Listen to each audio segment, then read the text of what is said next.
Welcome to the Midnight Vigil, the channel where the stars are always right and there really is a monster underneath your bed.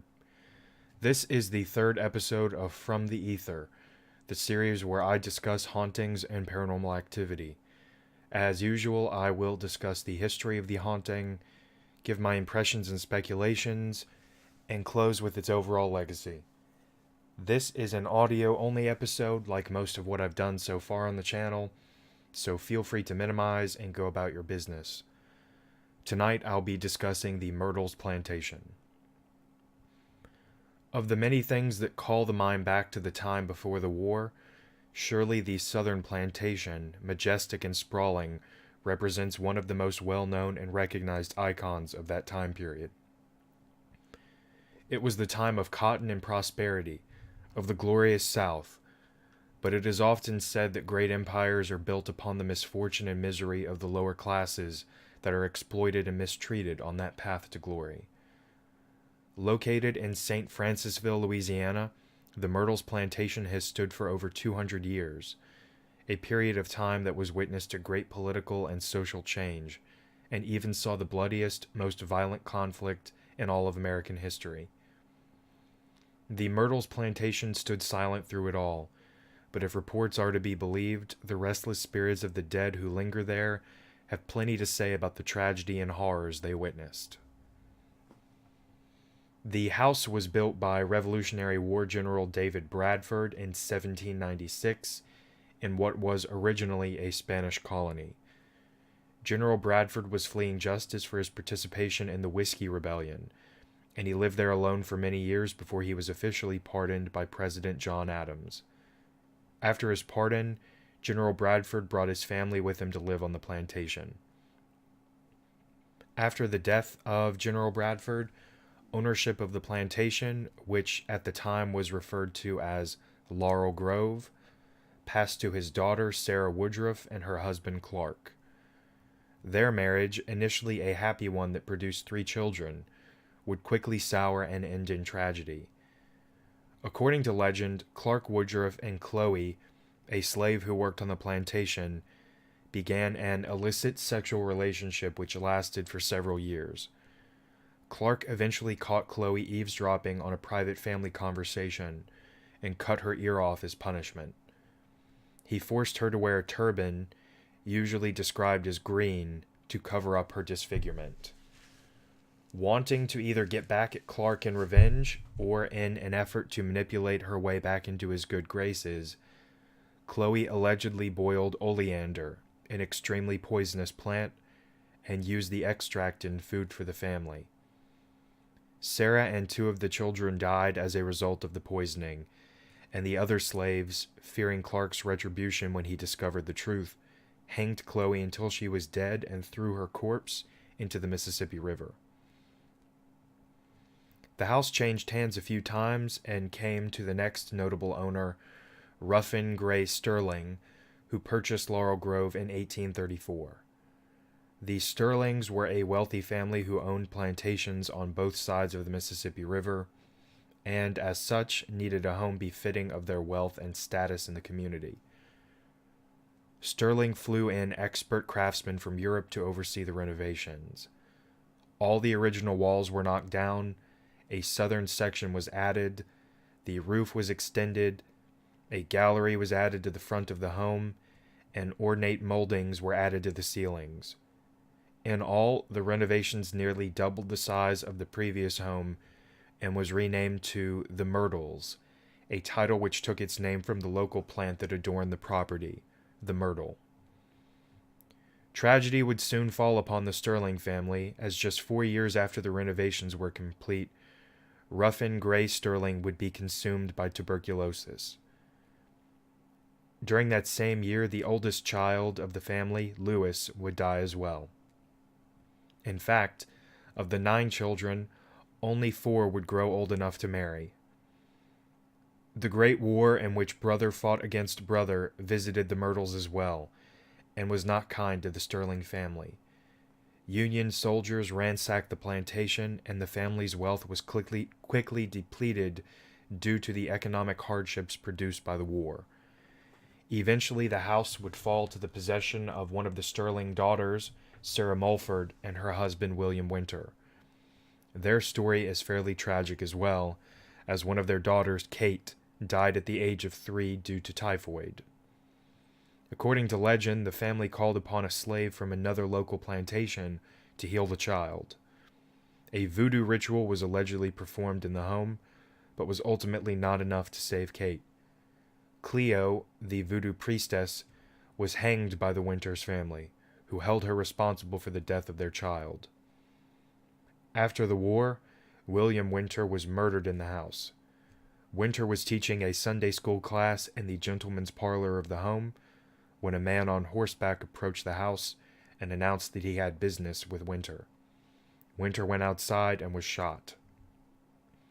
The legend says that William, who was bleeding profusely, was able to drag himself into the house up to the 17th step on the stairs, where he died in the arms of his wife.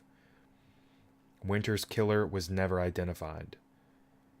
Sarah, her heart broken by the tragic death of her husband, would never remarry and lived at the house until her death at the age of 44. Years later, another owner, Harrison Milton Williams, who served during the war as a Confederate cavalry courier, purchased the home and lived in it with his wife and 7 children. Tragedy, an old friend of the Myrtles, struck again. During a fierce storm, William's oldest son, Harry, attempted to round up the stray cattle on the plantation and was thrown into the Mississippi River, where he drowned. Another murder occurred on the property, but not in the main house, in 1942. A caretaker, Eddie Harrelson, was killed during a robbery. Eventually, the Myrtles were converted into a bed and breakfast in the 1950s, which is the state that it remains in to this day. The ghosts wasted no time making themselves known to guests, with reports ranging from beds moving on their own, strange knocks and noises, the appearance and disappearance of several ghostly slaves and children, and disembodied voices. So now we're in the speculations and impressions portion of the video. First things first, this has to be one of the most quintessential Southern stories. It's steeped in murder, tragedy, slavery, the war, all of which are set against the backdrop of the Mississippi River. It is undeniably Southern. So the big things to discuss here are the legends, which have really added to the lore of the Myrtles Plantation. Historians are unsure if Chloe ever actually existed. It's known that Sarah and 2 of the Woodruff children died, but their cause of death is unknown, but is often attributed to yellow fever. Chloe doesn't appear in listings of the Woodruff slaves, but let's think about this critically. If it comes out that Clark is having a sexual relationship with this slave, wouldn't it make sense if they removed her from the listings to preserve their name, or keep some secrecy about what happened? Especially since in the legend, the other slaves go on to murder and dispose of Chloe's body. It makes some sense to me that the Woodruffs would be involved in covering up some of this story. The other legend, the one about Kate and Cleo, the voodoo priestess. I'm unsure on that one as well. Historians are also unsure if Cleo is a real person, but since her owner or plantation is never identified in the legend, it's not hard for me to suspend disbelief here either. Again, most historians attribute Kate's death to typhoid. She definitely died. But was Cleo a real person, and was she involved in some sort of voodoo ritual in the home? It's hard to say, but again, if she was murdered by William Winter, it's not hard for me to imagine they would dispose of her body quietly and pay off her owner so that the family could avoid, embarrassment. What's interesting here about Cleo, besides her name being strangely similar to Chloe, is that many guests and Myrtles enthusiasts believe that her angry spirit has been tethered to the location, a product of her voodoo beliefs. Could Cleo's spirit have had something to do with William Winter's eventual murder? Is there some sort of supernatural link here? It's important to mention here that voodoo is not an evil practice like it is often portrayed in fictional movies. But I do think that in any magical practice, any skilled practitioner will have a certain amount of control over their environment, both natural and supernatural. You hear all these stories from all over the world of practitioners who would curse their killers or leave curses upon people they hated, or even on locations either before, during, or after their deaths. I don't doubt the power of intention, and I don't doubt the power of curses either, so this isn't tough for me to believe personally. The story about William Winters crawling up the stairs, I'm not sure is true or even possible. It's more likely that he died outside the home, and it's also likely that he died in the arms of his wife too, since we know that she was there. She was present in the home on the day that he was shot. I don't tell anyone what to believe on this channel, and the legends and lore are frankly way too much fun to discuss, so they're worth keeping in this narrative since they add to the flavor.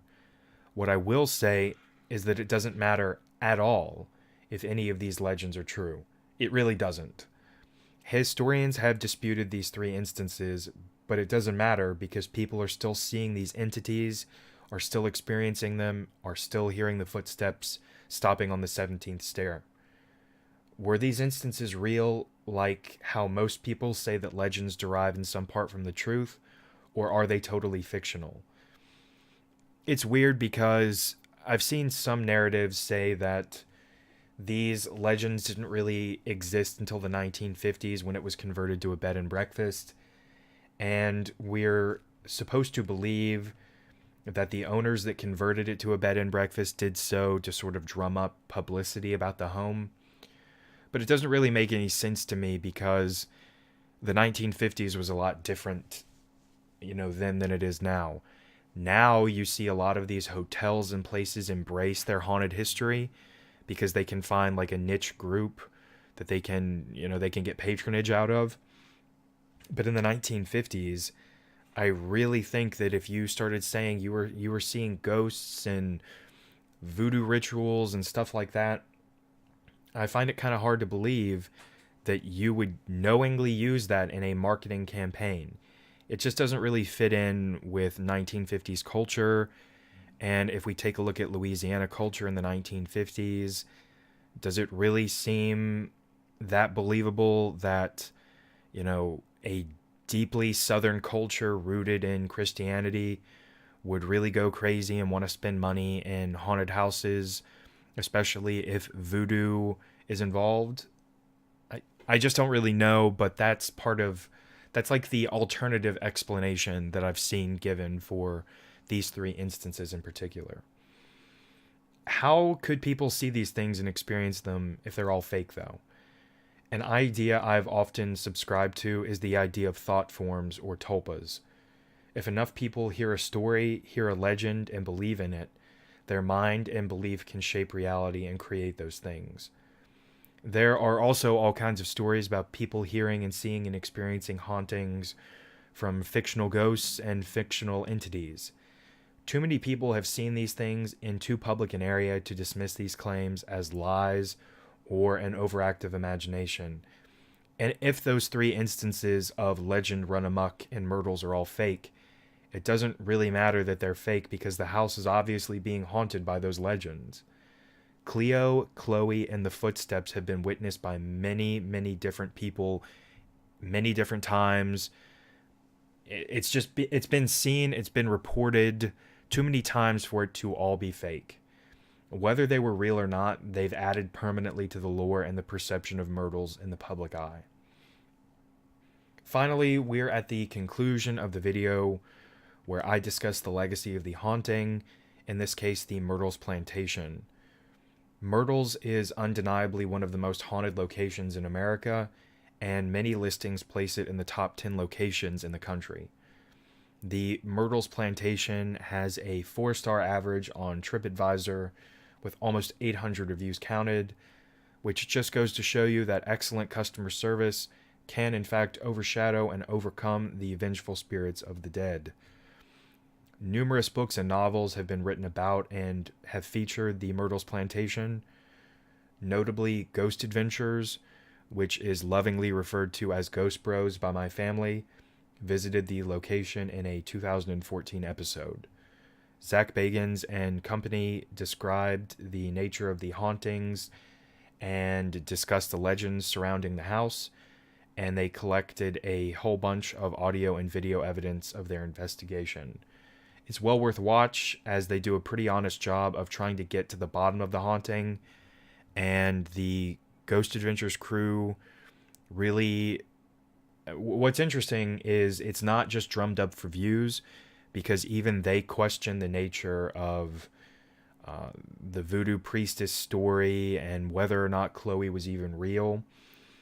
They question, they talk to real historians who tell them, hey, this is what we're saying. This is sort of like an alternate take on the legend.